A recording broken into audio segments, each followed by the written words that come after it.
Afin de rentrer dans un cercle de conscience, Allah subhanahu wa ta'ala nous a donné des prières qui sont des traces de la conscience de nos prédécesseurs, mais aussi qui sont des cordes, des hibal, des wasila, des liens qui peuvent nous ramener en quelque sorte des cordons ombilicaux qui peuvent nous lier à ces êtres conscients-là afin qu'on puisse développer un état d'âme en harmonie avec leur état d'âme. Alhamdulillahi Rabbil Alamin, subhanallah walhamdulillah wa la ilaha illallah wallahu akbar wa la hawla wa la quwwata illa billahi al-ali al-azim. Subhanallah walhamdulillah wallahu akbar wa la ilaha illallah wa la hawla wa la quwwata illa billahi al-ali al-azim. Subhanallah walhamdulillah wallahu akbar wa la ilaha illallah wa la hawla wa la quwwata illa billahi al-ali al-azim. Subhanallah walhamdulillah wallahu akbar wa la ilaha illallah wa la hawla wa la quwwata illa billahi al-ali al-azim. Alhamdulillah, louange Allah subhanahu wa ta'ala qui nous a rassemblés, louange Allah subhanahu wa ta'ala qui nous a réunis. Louange Allah subhanahu wa ta'ala qui a fait de son prophète une lumière et qui a fait en sorte que son prophète, qu'Allah subhanahu wa ta'ala nourrisse notre connexion à lui, ainsi qu'à ses héritiers bénis au corps sanctifié, a demandé une lumière derrière lui afin qu'on puisse marcher dedans. Alhamdulillah Rabbil Alamin. Et c'est dans cette lumière-là que nous sommes en train de marcher. C'est dans cette lumière-là que nous sommes en train de comprendre, que nous sommes en train de voir, et nous sommes en train de réaliser, nous sommes en train de, disons, découvrir ces traces, les traces de son passage sur la terre de la conscience, le trace de son passage dans le monde de la conscience, alayhi salatu wassalam, afin qu'on puisse développer notre conscience, aligner nos consciences avec la sienne, et qu'Allah subhanahu wa ta'ala nous aide. Amin, arhamar rahimin, rabbil alamin. Nous avons vu un exemple des prières, des méditations qu'il faisait, alayhi salatu wassalam, en se réveillant. Et nous avons compris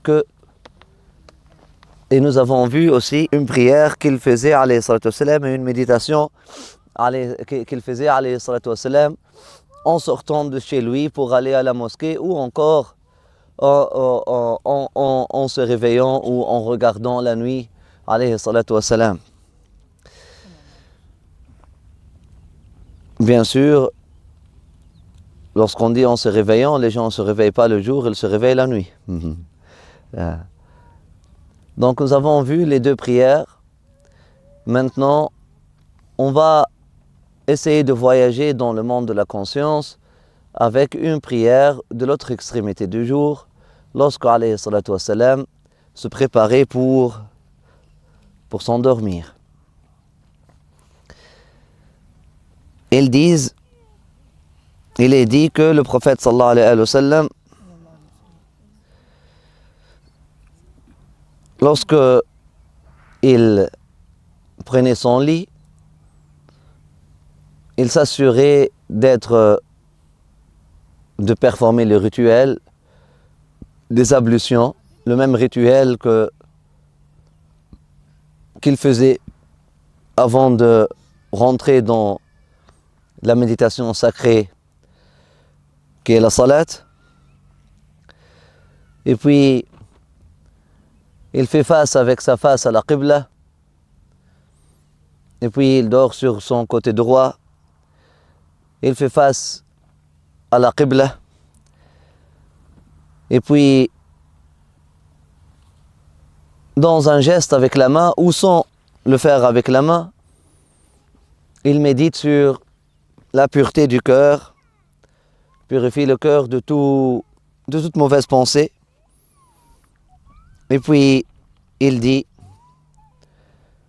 Bismika Rabbi wada'tu jambi وباسمك أرفعه فاغفر لي ذنبي اللهم إن أمسكت نفسي فارحمها وإن أرسلتها فاحفظها بما تحفظ به عبادك الصالحين اللهم قني عذابك يوم تبعث عبادك اللهم باسمك أحيا وأموت أعوذ بك من شر كل ذي شر ومن شر كل دابة أنت آخذ من ناصيتها إن ربي على صراط مستقيم أنت الأول فليس قبلك شيء وأنت الآخر فليس بعدك شيء وأنت الظاهر فليس فوقك شيء وأنت الباطن فليس دونك شيء اقض عنا الدين واغننا من الفقر اللهم أنت خلقت نفسي وأنت تتوفاها لك مماتها ومحياها إن أمتها فاغفر لها وإن أحييتها فاحفظها بما تحفظ به عبادك الصالحين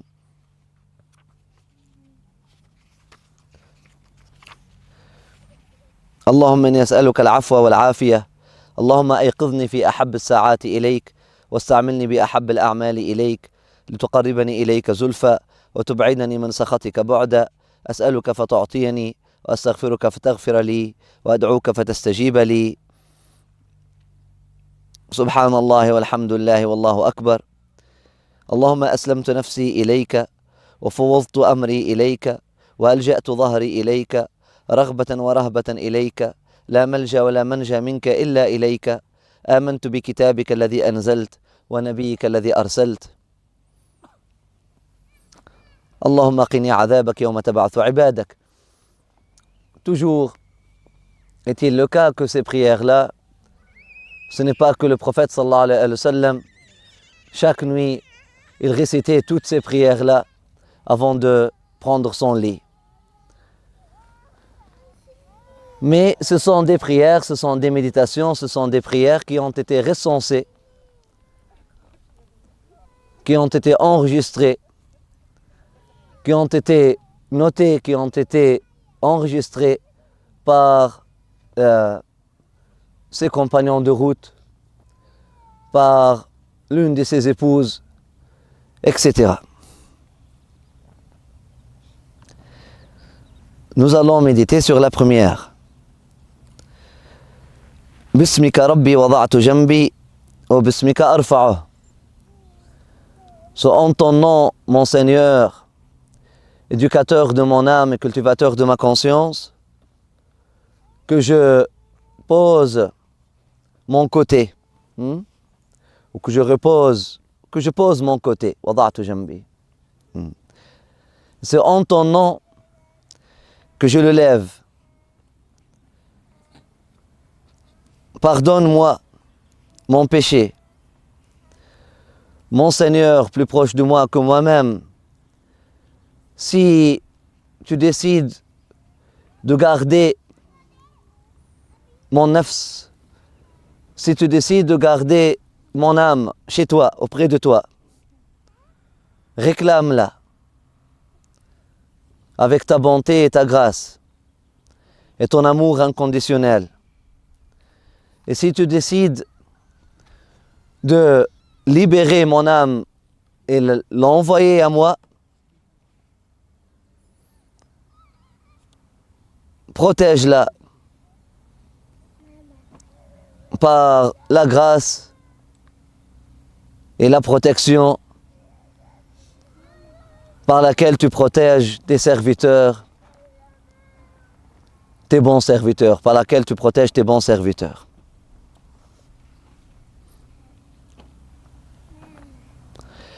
En ton nom, mon Seigneur, en ton nom, c'est en ton nom, mon Seigneur, l'éducateur de mon âme, le cultivateur de ma conscience, que je pose mon côté. Et c'est en ton nom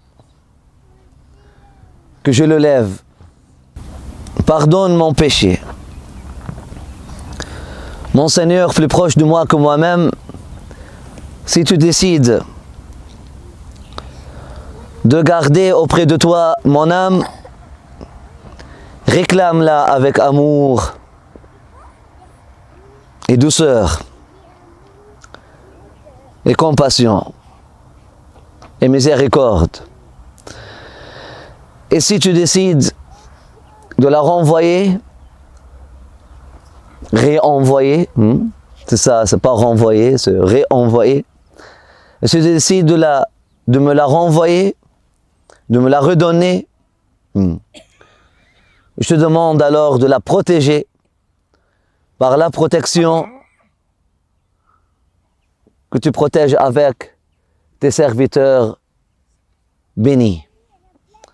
Ibadak as-salihin. Un parallèle peut tout de suite être vu et tracé entre la prière ou l'état d'âme dans lequel il se réveille, alayhi salatu wassalam, et la prière ou encore l'état d'âme dans lequel il prend son lit, alayhi salatu wassalam. Nous avons dit et redit, nous continuons de le rappeler à nous-mêmes et à tout le monde que les prières prophétiques ne sont pas juste des litanies ou des mélodies, ne sont pas des litanies ou des mélodies ou des mantras tout simplement comme ça qu'on répète, mais il s'agit plutôt d'une invitation. Si ils ont été enregistrés, oui, c'est pour suggérer qu'on dise la même chose durant les mêmes occasions ou pour faire les mêmes choses, mais le plus important, c'est pour nous inviter à contempler l'état d'âme du prophète sallallahu alayhi wa sallam, ou l'état d'âme dans lequel une personne connectée à Dieu et qui cherche une vraie connexion à Dieu puisse être ou doivent être ou devraient être en faisant telle ou telle activité ou en s'exposant à telle ou telle opportunité ou en faisant face à tel ou tel défi. Le matin qui me rappelle de la prière du matin. Alhamdulillah alladhi ahyana ba'da ma amatana wa ilayhi an-nushur. Alhamdulillah alladhi radda alayya ruhi wa afani fi jasadi wa adhina li bi dhikrih. Qui peut me donner la traduction? Bismillah. Je me réveille offrant mes louanges à Allah. Je me réveille conscient que la finalité c'est Allah. Je dédie ce réveil, cette résurrection à lui. Celui qui m'a rendu mon esprit. Louange à Allah qui a rendu mon corps encore fonctionnel. Louange de m'avoir permis de le louer. Grâce à ce réveil. Répète-le. Je me réveille offrant mes louanges à Allah. Je me réveille conscient que la finalité, c'est Allah. Je dédie ce réveil, cette résurrection à lui. Celui qui m'a rendu mon esprit. J'offre mes louanges à celui. J'offre mes louanges à Allah qui a rendu mon corps encore fonctionnel. Et je le louange de m'avoir permis de le louer encore aujourd'hui. Une âme consciente se réveille. La première chose qui lui vient en esprit, c'est sa relation avec Allah subhanahu wa ta'ala. Se réveille sur le rythme du divin et prend son lit aussi sur le même temps. C'est au nom d'Allah que je pose mon côté. Ce côté qui était en résurrection. Pose mon corps, jambi, c'est-à-dire mon côté, où je pose mon corps, je repose. C'est au nom d'Allah que je me repose. Wada'atu jambi, on peut juste le traduire. C'est au nom de Dieu,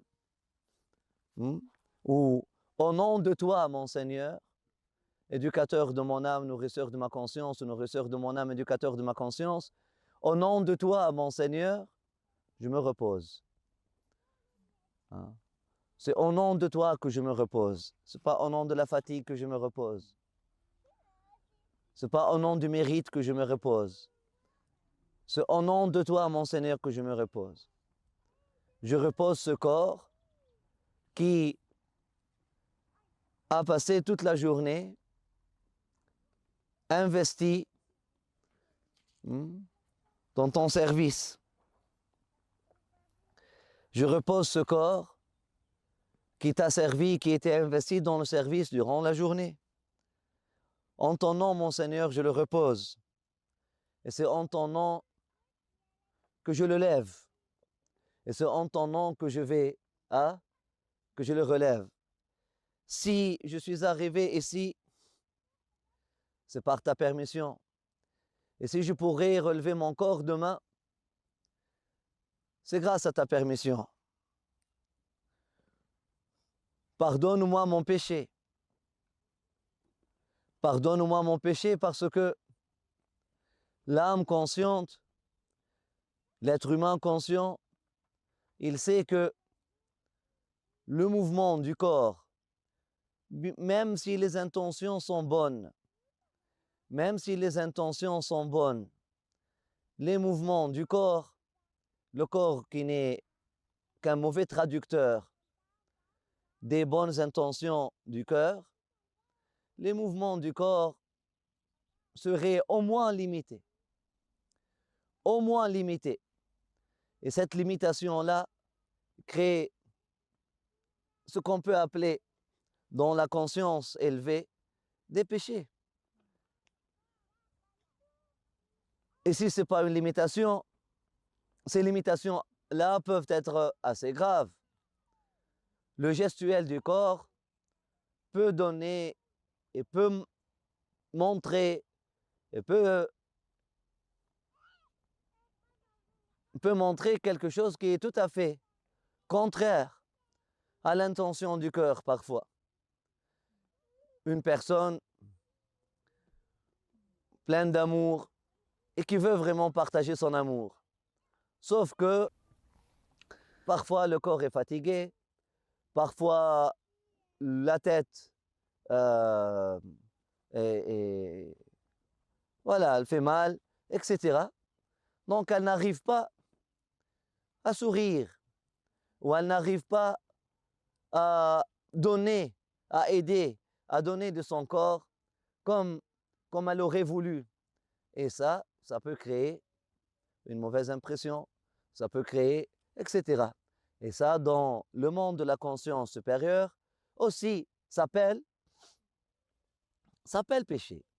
Lorsqu'un prophète dit « pardonne-moi mon péché », ce n'est pas nécessairement le péché qui vient en ton esprit et au mien. Parce que dans le monde de la conscience, il y a des degrés d'observation et il y a des degrés de péché. Le plus qu'on s'élève dans le monde de la conscience, le plus qu'on devient sensible au manquement. Le plus qu'on s'élève dans le monde de la conscience, le plus qu'on devient sensible au manquement, à nos propres manquements. Le plus qu'on devient sensible et alerte et à l'écoute, attentif, vigilant à nos propres manquements. Le plus qu'on s'élève dans le monde de la conscience. Donc, ce qu'un prophète appelle péché, pour nous peut-être, avec notre niveau de conscience, peut être la meilleure action qu'on puisse imaginer. Donc, il ne faut pas imaginer trop quand quelqu'un qui est dans un niveau de conscience plus élevé que nous dit « Dieu, pardonne-moi mon péché » ou Dieu parle de lui dans le Coran pour dire « فَغَفَرْنَا لَهُ ذَنْبَهُ فَغَفَرْنَا لَهُ ذَلِكَ وَظَنَّ دَاوُودُ أَنَّمَا فَتَنَّاهُ فَخَرَّ رَاكِعًا وَأَنَابَ » ou « رَبِّ إِنِّي ظَلَمْتُ نَفْسِي ظُلْمًا كَثِيرًا » comme le dit Sayyidina Nuh, etc. Il ne faut pas imaginer trop. Il ne faut pas faire un parallèle entre notre niveau et leur niveau.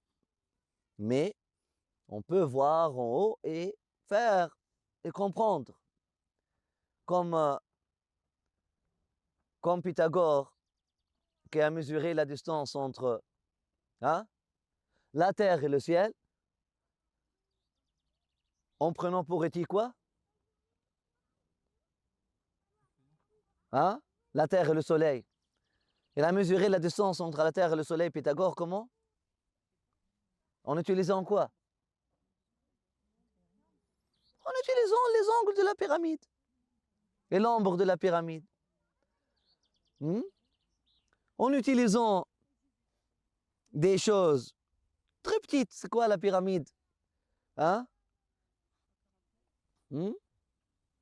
Mais il a un reflet. Et puis il y a ce qu'on appelle un rapport de proportion.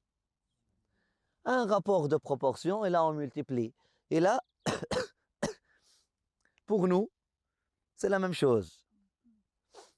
Si on veut comprendre, là on sait que la distance entre nous et le prophète sallallahu alayhi wa sallam, entre nous et ces âmes aux consciences élevées, c'est comme entre la terre et le soleil, par exemple. D'ailleurs, les prophètes, leur rôle pour nous, c'est le rôle de la terre, du soleil. Ils amènent la lumière. C'est le rôle de la pluie. Lorsqu'ils descendent, lorsqu'ils passent sur terre, ils permettent au potentiel caché les graines intérieures de notre cœur de germer, de pousser, de devenir des plantes, de devenir des arbres. Ils permettent leur lumière et les traces de leur passage permettent notre développement. Mais ils ne peuvent pas servir comme modèle au sens technique du terme. Personne ne peut dire « je veux vivre comme le prophète », mais on peut vivre dans la lumière du prophète. Sallallahu alayhi wa sallam. Comme cette plante, ce gazon, ces fleurs, même l'arbre le plus élevé, même l'arbre le plus grand, ne peut pas dire que je vais imiter le soleil. Mais il te dit, hein, je grandis, je pousse dans la lumière du soleil. C'est ça, qu'est-ce que veut dire suivre la sunna du prophète sallallahu alayhi wa sallam. Nous nous inspirons de son état d'âme alayhi salatu wa sallam, et nous traçons un parallèle proportionnel et on comprend, et puis naturellement on va prendre qu'est-ce que nous pouvons prendre. C'est une invitation. Les langages, c'est comme ces chiffres. Le langage, c'est comme ces chiffres, c'est comme ce numéro. Là, tu peux dire 2, c'est 2 mètres, ou 2 billions de mètres, ou 2 trillions de mètres, etc. 2 mètres, ou 2 centimètres, ou 2 millimètres, ou 2 kilomètres, ou 2...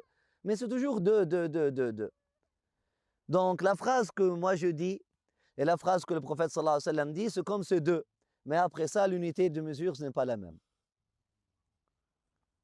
Comprenez? L'unité de mesure n'est pas la même. Notre dua, c'est au millimètre. Son dua, c'est au billion de kilomètres. Donc on comprend. Donc si vous avez étudié un peu Pythagore, comment il a mesuré les choses, etc., c'est ça, subhanallah. Comment on peut mesurer quelque chose qui est beaucoup plus grand à partir de quelque chose. Mais ce sont les mêmes unités de mesure, les mêmes chiffres. Les mêmes chiffres qui s'appliquent ici, c'est le même rapport, c'est la même équation. C'est la même équation. Bismillah, l'essentiel, qu'est-ce que nous comprenons de ça? Qu'est-ce qui nous concerne? Que la même équation, la même formule, subhanallah, formulation, la même formule mathématique, la même formule s'applique pour mesurer une distance comme ça, une distance comme ça. C'est la même formule. Et la même formulation, elle peut être formulée par les deux. L'essentiel, subhanallah. Et il ne faut pas imaginer que nous sommes en train de parler de la même réalité spirituelle ou de la même intensité de conscience ou du même niveau de conscience. Mais à partir de notre endroit, à partir de notre place, méditons sur, à travers la formule, à travers la formulation, nous pouvons anticiper, nous pouvons imaginer, nous pouvons projeter, nous pouvons imaginer son niveau de conscience, son état d'âme, son état d'être, et se servir de son état d'être comme un soleil, comme l'arbre se sert comme l'arbre se sert du soleil pour pousser, grandir et s'épanouir.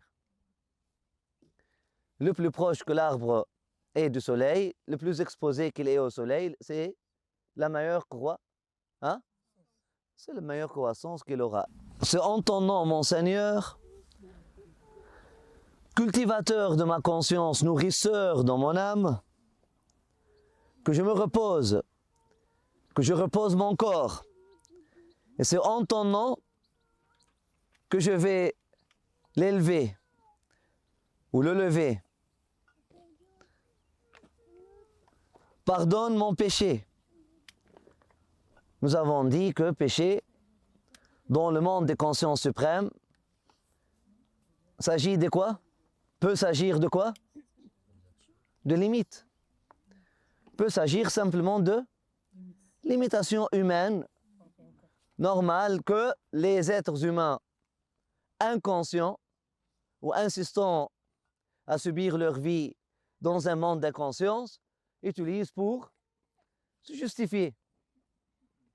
Ces limitations-là, que les êtres humains qui ne veulent pas croître, qui veulent rester dans un niveau de nain, dans un niveau bas de conscience, ou qui ne veulent même pas monter et émerger au monde de la conscience, ces êtres-là, ils utilisent ces limitations-là comme excuse pour justifier leur manque de croissance, pour justifier leur manque de production, pour justifier, etc., leur manque de reconnaissance, pour justifier leur manque de conscience. L'être humain conscient, il voit les limitations naturelles comme des péchés, comme des dhunoub, comme des lourdeurs.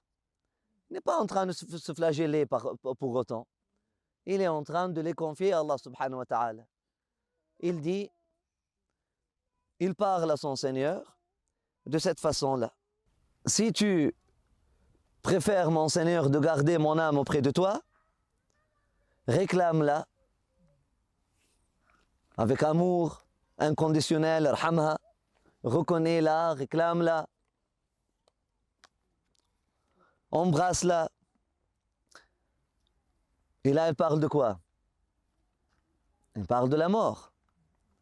Si tu décides de garder mon âme auprès de toi, c'est-à-dire si tu décides que je meurs et de garder mon âme auprès de toi, réclame-la avec amour inconditionnel et miséricorde. Et si tu décides de me renvoyer mon âme, protège-la. Avec quoi tu protèges tes ibad salihin, avec quoi tu protèges, ou par la protection, avec quoi tu protèges, ou par la protection que tu montres, ou par la grâce que tu montres à tes serviteurs bénis. Les autres formules sont plus ou moins la même chose, nous renvoient plus ou moins à la même chose, avec des ajouts à chaque fois. Des ajouts ici, des ajouts là. Comme dans la deuxième formule,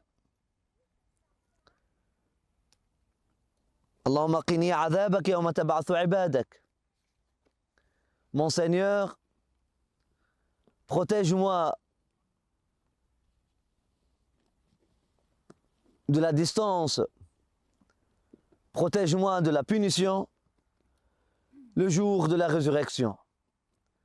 Protège-moi de l'adhab, protège-moi de l'éloignement, protège-moi de la punition, protège-moi de l'éloignement, le jour de la résurrection. Toujours une conscience de la responsabilité. L'être humain conscient, l'âme consciente lorsqu'elle prend le lit. L'être humain conscient lorsqu'il prend le lit, il ne prend pas le lit dans un état de rafla, dans un état de contentement négatif, dans un état de contentement, voilà, j'ai fait tout ce que je peux faire, je suis bien, je suis comblé, maintenant je peux dormir. Là. Le serviteur conscient de l'ampleur de sa mission, le serviteur conscient de la grandeur de sa mission, lorsqu'il prend le lit, il prend le lit dans un état, c'est pas dans un état de flagellation, mais dans un état de humilité. Dans un état d'humilité. C'est pas par mérite. Dans un état d'humilité, Rabbi, je prends ta permission, je me repose un peu. Jamais dans un état d'arrogance, jamais dans un état de mérite, jamais dans un état, voilà, je mérite ceci, je mérite cela, abadan. Parce qu'ils sont conscients qu'ils sont des serviteurs, point à la ligne. Ils sont conscients que le maître possède tout. Ils sont conscients que le potentiel peut encore être plus développé. Tellement ils sont dans le service, ils sont conscients de leurs responsabilités. Ils veulent servir jusqu'au dernier souffle. Lorsqu'ils ne peuvent plus, ou ils doivent se reposer pour reprendre de l'énergie, ils demandent permission à Allah subhanahu wa ta'ala et ils demandent pardon à Allah subhanahu wa ta'ala. Des manquements que cette omission-là ou que ces heures-là puissent causer. Un état de conscience. Et lorsqu'on dit responsabilité, nous ne sommes pas en train de parler de la responsabilité au sens moderne du terme, là où chacun se pense Dieu. Et si je ne fais pas cette chose-là, chacun se pense Dieu et chacun se pense que tout dépend de lui. Là, ce n'est pas dans cet état d'âme, mais dans l'état d'âme que je suis le serviteur, je suis l'esclave de Dieu, je suis l'esclave de mon maître et mon maître a son droit, le droit du maître envers moi, il est total, complet, illimité. Et donc, tout moment de repos ou dans la conscience, on le voit comme ou toute limitation, on la voit comme manquement.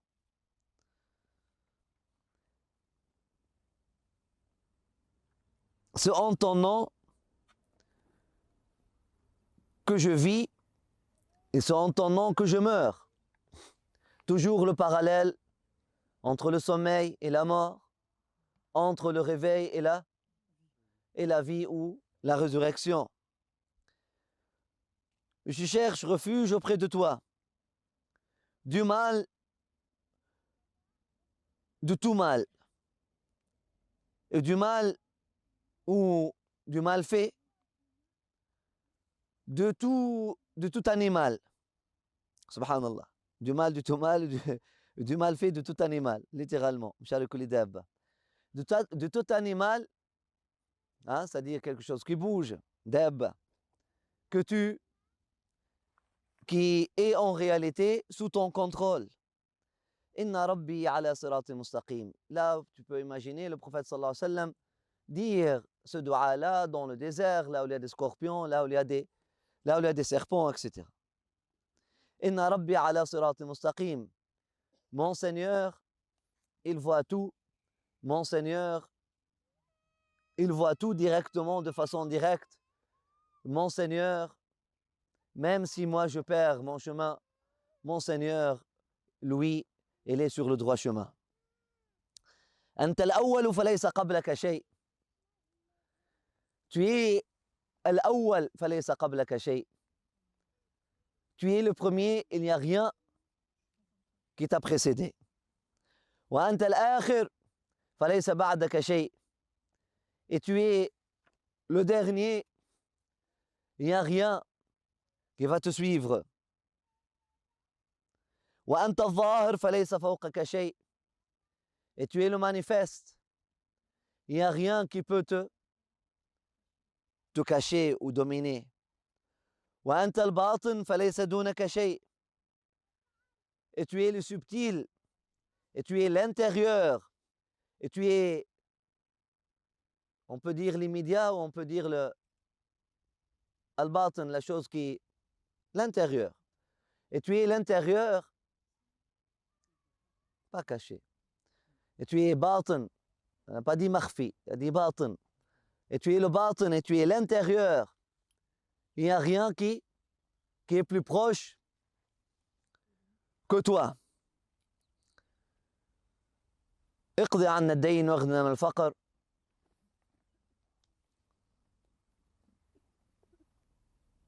اقضي عنا الدين. Prends responsabilité de nos dettes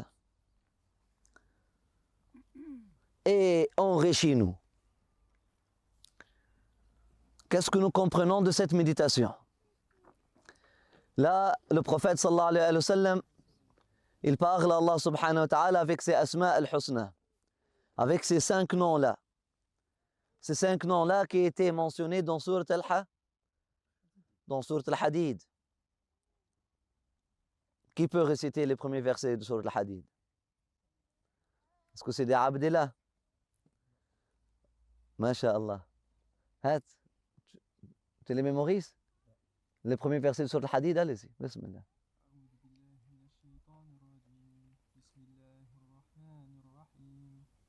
سبح لله ما في السماوات والأرض وهو العزيز الحكيم له ملك السماوات والأرض يحيي ويميت وهو على كل شيء قدير هو الأول والآخر والظاهر والباطن وهو بكل شيء عليم. هو الأول والآخر والظاهر والباطن. هو الأول والآخر والظاهر والباطن وهو بكل شيء عليم. هو الأول والآخر والظاهر والباطن. Il est le premier, le dernier, le manifeste ou et l'intérieur. C'est pas la raison qui parle. Nous avons dit que c'est une chanson d'amour que l'amant chante à son bien-aimé en se réveillant et en se couchant. Il y a une chanson d'ailleurs de Kalthoum qui dit quoi? أنام وأصحى على حبك. أنام وأصحى على حبك, littéralement. Je m'endors et je me réveille avec ton amour. Je m'endors et je me réveille avec ton souvenir. C'est ça l'affaire. Faut comprendre, c'est ça, c'est une histoire d'amour, c'est pas une histoire de... On n'est pas dans un cours de aqida. أنام وأصحى على حبك ما أقدرش على بعدك. C'est exactement ça, le dua du prophète sallallahu alayhi wa sallam. C'est exactement la chanson de Kalthoum. Je m'endors et je me réveille au rythme de ton, avec ton souvenir, avec ton amour. Je ne peux pas m'éloigner de toi. Qini azabak yawma tab'athu ibadak. Protège-moi de la distance. C'est ça le azab, littéralement. Azab, ça veut dire l'éloignement, séparation. Azab, littéralement. On le traduit par punition. Quel pire châtiment que ça pour un cœur réveillé? Qu'Allah nous réveille davantage, Inch'Allah. Le mot azab, azaba. D'ailleurs, on dit ma'un azb. On dit ma'un azb, traduite par eau douce. Ma'un azb, c'est-à-dire eau qui a été séparée du sel. Azaba, littéralement, veut dire éloigné, séparé, distancé, coupé, bloqué, étanche. On dit que oui. Rendre étanche par rapport à imperméable. Rendre imperméable. Créer une imperméabilité. هذا هو العذاب. العذاب, c'est l'imperméabilité. Donc, protège-moi, ya Rabbi, de l'imperméabilité. À ta lumière et à ta douceur et à ta rahma.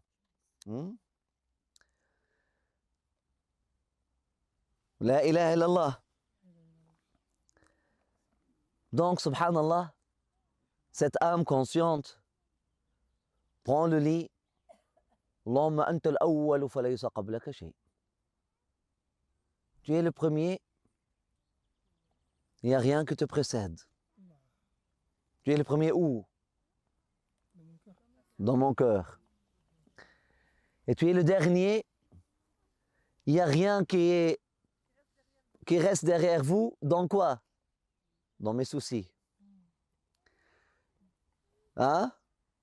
Dans le sens positif. C'est-à-dire, tu es mon plus grand, tu es mon plus grand souci. Il n'y a pas quelque chose qui est plus élevé. Hein? L'akhir, c'est dans ce sens-là. Tu es l'awwal falaysa qablaka shay, tu es le premier de mes souvenirs. Et tu es le plus grand de mes pensées, le plus grand de mes projets, le plus grand de mes soucis. Wa anta al-akhir falaysa ba'daka shay. Wa anta al-zahir falaysa. Et tu es le manifeste, il n'y a rien qui te recouvre. Tu es le manifeste, il n'y a rien qui te recouvre.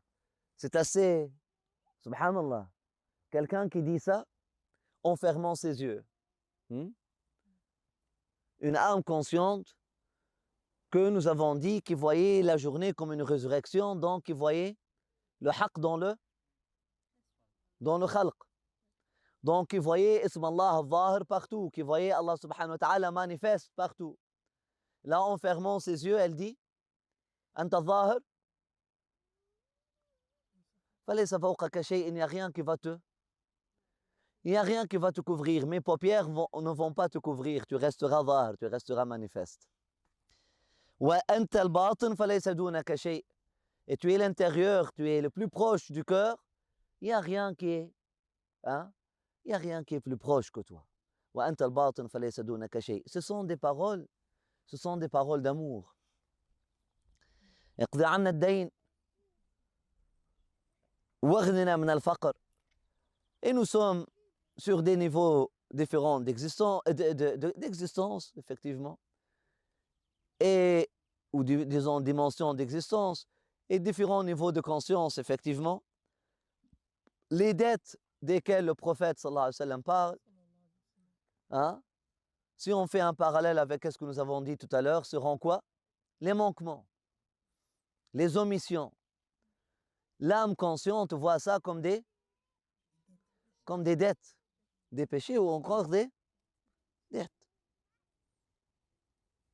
Tout ce que j'aurais pu faire dans un contexte idéal, mais je n'ai pas pu faire en raison du contexte. Pour l'âme consciente, elle appelle ça dette. Pour l'âme inconsciente, elle appelle ça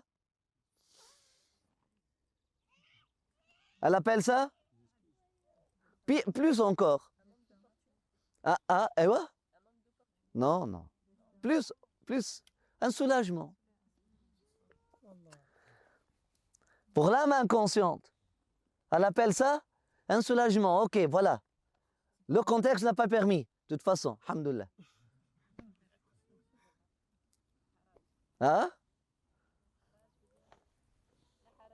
لا حرج خلاص. Inch'Allah. Pour l'âme consciente,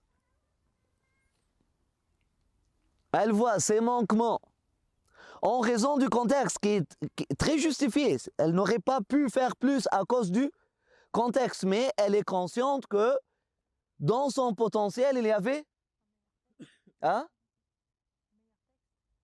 plus. Il y a toujours place à l'amélioration. Pour l'âme consciente qui est dans la conscience, reconnaissance, croissance, jusqu'à l'infini, toujours lorsqu'elle regarde en arrière, elle voit quoi? J'aurais pu mieux faire. J'aurais pu mieux faire. C'est pas dans, écoute, c'est pas la flagellation, c'est pas la conscience négative. Écoutez bien.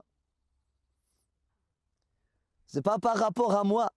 C'est pas par rapport au limité, c'est par rapport à Dieu, c'est par rapport à l'illimité. C'est un voyage. Parce que si tu regardes derrière, tu dis, ah, ça c'était bien, ça veut dire quoi dans le vocabulaire du voyage? Khalas, je m'arrête. Mafhoum? Alors que c'était quoi la monture du prophète? Al-Buraq. Et c'est quoi les attributs de ce Buraq? Comment il a été décrit? Aïwa, il met son pied là où son regard se pose. Toujours plus, toujours plus, toujours plus. Donc lorsque je regarde en arrière, je vois des manquements, c'est pas pour me flageller avec ou l'être humain qui se voit comme un idole, comme nous aujourd'hui malheureusement. On veut sculpter une image de nous-mêmes dans la pierre. L'être humain qui veut sculpter une image de conscience, une image parfaite de soi-même dans la pierre, lui, lorsqu'il regarde en arrière, il n'osera même pas voir des manquements. Avant même de voir le manquement, il va mille justifications. Parce qu'il a peur de perdre son équilibre, et l'équilibre d'un objet est trop exigeant. Là, si tu as un chat entre tes bras, et puis, est-ce que tu vas avoir vraiment peur si le chat saute? Il va sauter sur ses quatre pattes, il va être bien. Mais si tu as un objet, si tu as une tasse, si tu as un objet, tu auras vraiment peur, tu vas être en panique si tu perds équilibre. Et cet objet-là échappe. Il va se briser. Le chat ne va pas se briser. Il va sauter sur ses quatre pattes. Il est en équilibre. Exemple. Donc celui qui se pense comme un idole, se pense comme un objet, se pense comme une statue, il va vraiment essayer de protéger sa statue et son statut, coûte que coûte. Mafhoum? Parce que la critique pour une statue, c'est une tâche qui va à ça. Ou si on coupe le bras d'une statue, il n'y a pas un autre bras qui va pousser. Par contre, si on coupe une branche à un arbre, elle va pousser 4 branches à la place.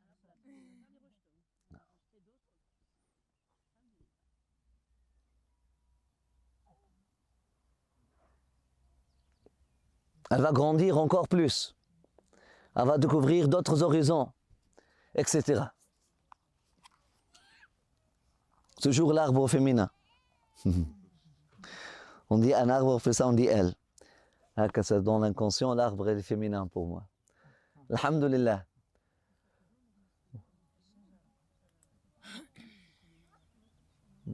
Ce n'est pas juste une affaire linguistique. La ilaha illallah Muhammadun Rasulullah sallallahu alayhi wa sallam. Mais pour l'être humain conscient, l'être humain en vie, l'être humain en voyage, il peut voir son manquement derrière tout en restant serein et positif. Parce qu'il est en voyage. Il est dans une quête de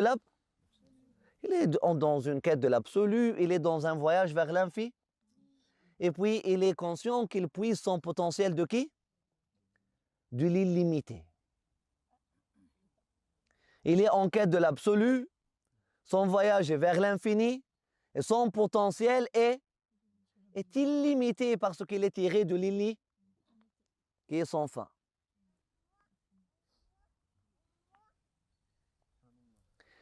Cet être-là, lorsqu'il regarde derrière, il peut se permettre de voir ses succès d'hier avec la croissance dans la conscience qu'il a réalisée aujourd'hui. Les succès d'hier, il peut les voir aujourd'hui comme des manquements. S'il répète la même chose, ça va être des manquements aujourd'hui. Et donc, par rapport à la conscience d'aujourd'hui, les actions d'hier étaient des manquements. Par rapport à la richesse d'aujourd'hui, les dons d'hier étaient des dettes. Vous comprenez? Parce que s'il adresse la responsabilité d'hier avec la capacité d'aujourd'hui, hein, il aurait mieux faire. Vous comprenez? Ah, dans la conscience croissante, la conscience croissante, la conscience croissante, la conscience croissante. Voilà le phénomène de conscience, croissance, reconnaissance, croissance. D'ailleurs, juste après ça, il dit Subhanallah, walhamdulillah, wallahu akbar, 33 fois Subhanallah, 33 fois Alhamdulillah, 34 fois Allahu akbar, 33 fois. Pourquoi 33? 33, Subhanallah. Pourquoi 33? Pourquoi 33, 33, 33? C'est l'âge du paradis. Et lorsqu'on dit l'âge du paradis, c'est quoi? Ben, qui, selon quelques-uns, était crucifié à l'âge de 33? Khalas, vous avez la réponse. Et selon d'autres, il a été élevé à l'âge de 33. Et selon les deux, il est où? Est-ce qu'il est mort? Donc il est en quoi? Donne-moi le mot. Dans le monde de... Si on n'est pas dans le monde de mortel, on est dans le monde de l'immortel de l'éternité. 33, c'est le chiffre de l'éternité. C'est le nombre de l'éternité. 33, c'est le nombre de l'éternité. Lorsque le prophète sallallahu alayhi wa sallam dit Subhanallah 33, c'est-à-dire éternellement Subhanallah. Lorsqu'il dit Alhamdulillah 33, c'est-à-dire éternellement Alhamdulillah. Lorsqu'il dit Allahu Akbar 33, c'est-à-dire éternellement Allahu Akbar. Et finalement, le 34, Allahu Akbar ou khalas. Éternellement.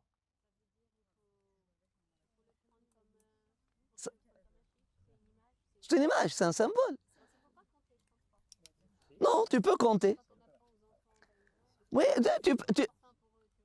mais il y a ça et ça. C'est ça la génie. C'est ça la génie. C'est ça la génie.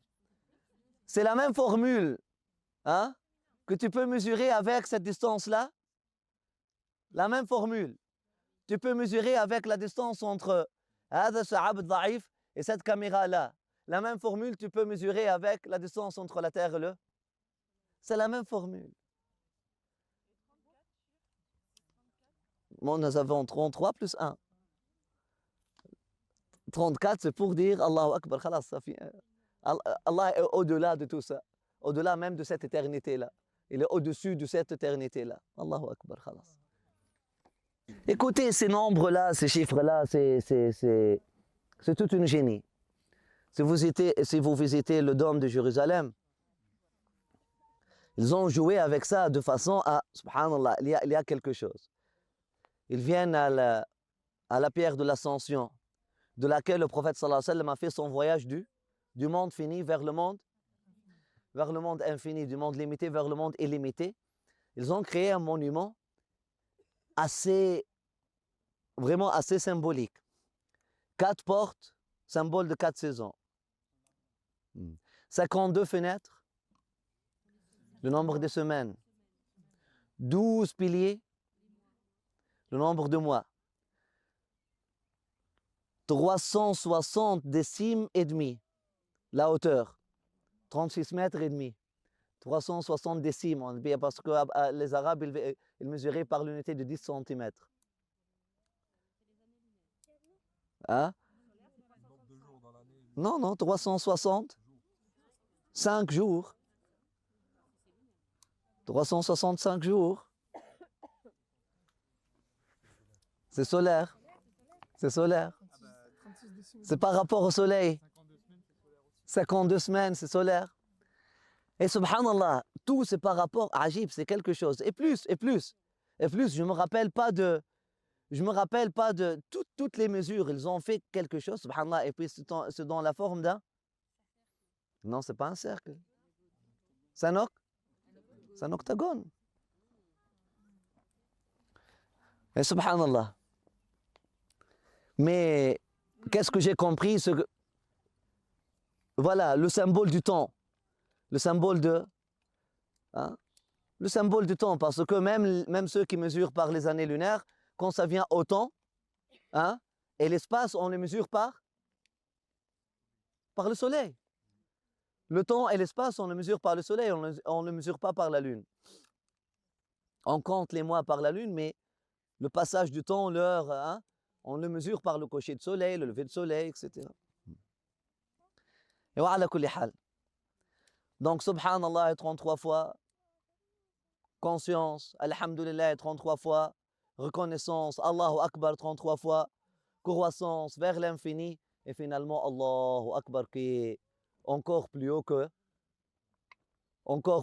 l'infini. Parce qu'on ne peut pas dire que Dieu est l'infini. Dieu, c'est le créateur de l'infini. L'infini, c'est une création de Dieu. Et voilà. Excusez-moi, est-ce qu'il est important de s'arrêter à 33 tout le temps pile poil? Non. Ça change quelque chose ou non? Non. L'importance vient de que le prophète sallallahu alayhi wa sallam, une nuit, est allé visiter Fatima et Ali, alayhim salamullah. Et puis lorsqu'ils ont, selon une narration, ils ont demandé de l'aide pour pouvoir servir, parce que Fatima alayhi salamullah était dans cette conscience qu'elle pouvait mieux faire et qu'elle pourrait nourrir encore plus de personnes. Elle qui était déjà dans la capacité, qui nourrissait déjà entre 70 et 300 personnes chaque jour. Ahl Suffa, c'était Fatima qui préparait pour eux, qui préparait la nourriture et qui faisait le pain pour eux, car qu'elle ne trouvait pas du temps pour prendre sa douche, alayhi salamullah, jusqu'à ce que elle ne trouvait pas du temps pour prendre sa douche avant que la nuit tombe, surtout l'hiver. Donc, ça devient très froid la nuit, etc. Et Sayyidina Ali, il l'a décrit, il a dit, jusqu'à ce que je reconnaissais plus sa face, à force de son investissement dans le service de Ahl Suffa, des sans-abri, des gens qui étaient là, Ahl Suffa, ces étudiants de savoir, qui ont dédié leur vie à l'apprentissage auprès du prophète sallallahu alayhi wa sallam, et qui n'avaient pas d'autres moyens de subsistance. Donc, ils dormaient dans la mosquée ou à côté, et le prophète sallallahu alayhi wa sallam les nourrissait de qu'est-ce qu'il pouvait. Bien sûr, le prophète sallallahu alayhi wa sallam n'a rien demandé. Eux, ils n'ont rien demandé. Ils pouvaient juste manger des dattes ou des qu'est-ce qui se passe, qu'est-ce qui pousse ou qu'est-ce qu'il y a dedans. Mais Sayyida Fatima alayha salamullah, pour honorer son père et honorer les invités de son père et honorer ses croyants qui sont venus, elle cherche, elle et son mari, d'améliorer le service continuellement. Donc elle l'a senti, si elle peut faire du pain, elle va faire le pain. Le pain, c'était le produit le plus cher, c'était beaucoup plus cher que la viande. À la Mecque, le pain, c'était quelque chose, une denrée plus rare. La viande, elle est là, tu égorges un chameau, tu as la viande tout de suite. Le chameau, il peut manger les... Qu'est-ce que les chameaux mangent? Les ronces? Les ronces. Les cactus, les ronces, etc. Ils mangent les choses sèches, mais le blé, pour que le blé pousse, il faut de l'eau, il faut un certain climat, il faut.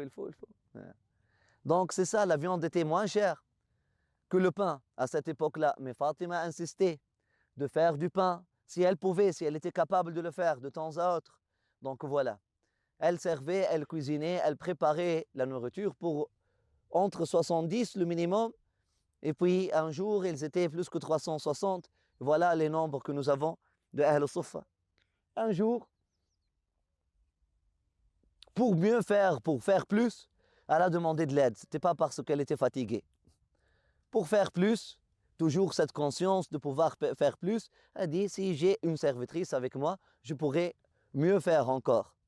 Elle est allée au prophète sallallahu alayhi wa sallam, dans une narration, ce Ali qui est allé au prophète sallallahu alayhi wa sallam, finalement, ils n'ont pas pu demander. Ils sont rentrés chez eux. Lorsqu'ils ont vu que le prophète sallallahu alayhi wa sallam, lui, il n'avait pas de serviteur ou de servitrice à côté de lui et qui était dans le service lui aussi, ils sont revenus chez eux. Et là, le prophète sallallahu alayhi wa sallam a senti le besoin, a senti la demande. Il est allé leur rendre visite la nuit. Et puis, il leur a dit, vous êtes venus demander quoi? Et Ali a dit, Fatima regarde son état, etc., etc., etc., regarde ses mains, regarde ses pieds. Si elle a un serviteur, elle peut mieux faire. Et là, le prophète sallallahu alayhi wa sallam, au-delà de donner un serviteur, hein, il a dit, non, je ne peux pas vous donner un serviteur. Mais qu'est-ce que je vous donne, c'est ensemble, vous dites Subhanallah 33 fois, Alhamdulillah 33 fois, Allahu Akbar 34 fois, avant de dormir, lorsque vous prenez votre lit, vous faites ce dua-là, Subhanallah, Alhamdulillah, Allahu Akbar. Donc, est-ce que c'est important de dire 33, 33, 34? Oui, c'est important parce que le prophète sallallahu alayhi wa sallam l'a mentionné. Et même si nous ne comprenons pas le symbole et la valeur de ce chiffre-là, hein, le fait de le dire dans le même nombre, ça crée une connexion. Qu'est-ce que nous avons dit? Que l'exercice de développement de conscience, en réalité, pour nous, c'est un exercice de développement de connexion avec les maîtres de l'ordre supérieur de la conscience. Et le maître de tous ces maîtres-là, c'est Sayyidina Muhammad sallallahu alayhi wa sallam. Donc, si j'arrive à prononcer exactement la même parole, les mêmes mots, hein, c'est bien. Il y a une plus-value. Si j'arrive à faire exactement le nombre que lui, il a mentionné, il a la baraka de ce nombre-là. Bismillah. Mais sinon, l'essentiel que je travaille sur mon état d'âme, sur mon état d'âme, à travers les formules ou à travers d'autres formules. Je peux faire ces doigts-là en français. Ça, c'est le type de doigts qui doivent obligatoirement être traduits en bon français. Ça, c'est les méditations. Nous avons une crise aujourd'hui d'intention et d'attention. C'est pour ça que nous avons une crise de conscience. Nous avons une crise d'intention et d'attention. C'est pour ça que nous avons une crise de conscience. Et si nous avons une crise de conscience, inévitablement, nous avons une crise de reconnaissance. Et si nous avons une crise de reconnaissance, inévitablement, nous avons une crise de, ce qui veut dire une crise de maturité spirituelle. Inévitablement. Et si nous avons une crise dans la maturité spirituelle, inévitablement, nous avons une crise au niveau de notre tawhid, de la ilaha illallah. Et si nous avons une crise au niveau de notre tawhid, la ilaha illallah, inévitablement, ça suit une crise au niveau de notre activisme spirituel ou détermination spirituelle qui est la hawla wa la quwwata illa billah al-ali al-azim. Parce que ça s'enchaîne. Ça s'enchaîne. Si nous avons une crise au niveau de nos intentions et de notre attention, ça veut dire que nous avons une crise de conscience. Et si je ne suis pas conscient, si je vis une crise de conscience, ou je subis cette crise de conscience, je ne vois pas, je ne suis plus conscient des bonnes choses autour de moi, inévitablement, je suis en crise de reconnaissance. Et si je suis en crise de reconnaissance, alors que la reconnaissance est le vecteur de quoi? De la croissance. Comment on croit dans le monde spirituel, dans le monde de la conscience? Par le vecteur de la Donc si j'ai une crise de reconnaissance, inévitablement j'ai une crise de quoi? Une crise de croissance, ça veut dire une crise dans l'âme. figés, des êtres figés, crispés, immatures spirituellement. Et si nous sommes des êtres figés, crispés, immatures spirituellement, ça veut dire inévitablement une crise au niveau de, qu'est-ce que ça suit? Subhanallah, Alhamdulillah, Allahu Akbar. Aïwa. Une crise dans notre tawhid, une crise au niveau de la ilaha illallah, inévitablement. Et si j'ai une crise au niveau de tawhid, de la ilaha illallah, de la science, inévitablement ça va se traduire dans le monde réel comme une crise dans le tawakkul, une crise dans l'activisme spirituel. Ça crée un fainéantisme spirituel. Ça crée des générations qui ne connaissent pas ce que cela veut dire le hawla wa la quwwata illa billah al-ali al-azim. Au lieu de l'utiliser comme le slogan de la détermination, de la force, de l'activisme spirituel, ça devient le fatalisme, le fainéantisme. Qu'Allah subhanahu wa ta'ala nous protège, vous protège. Vous comprenez?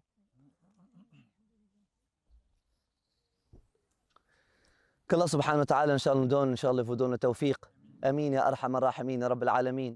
Amin ya arham ar-rahimin, Rabb al-alamin. Allahumma salli wa sallim wa barik ala sayyidina habibna Muhammad wa ala alihi wa ashabihi at-tayyibin at-tahirin. Inch'Allah, j'espère que vous avez pu suivre, ne serait-ce qu'un peu. Et de toute façon, vous avez ces séances-là enregistrées. Parfois, c'est plus sentimental, émotionnel. Parfois, c'est plus intellectuel. De toute façon, en réécoutant, il a toujours une possibilité de goûter plus, Inch'Allah, et méditer plus. Ce sont des exercices, ce sont des exercices de conscientisation, de méditation, changement de paradigme, etc. Qu'Allah subhanahu wa ta'ala nous donne, Inch'Allah, vous donne le tawfiq. Alhamdulillah, Rabbil alamin, wa sallallahu ala sayyidina Muhammad wa ala alihi wa ashabihi tayyibin tahirin, Fatiha. Alhamdulillah.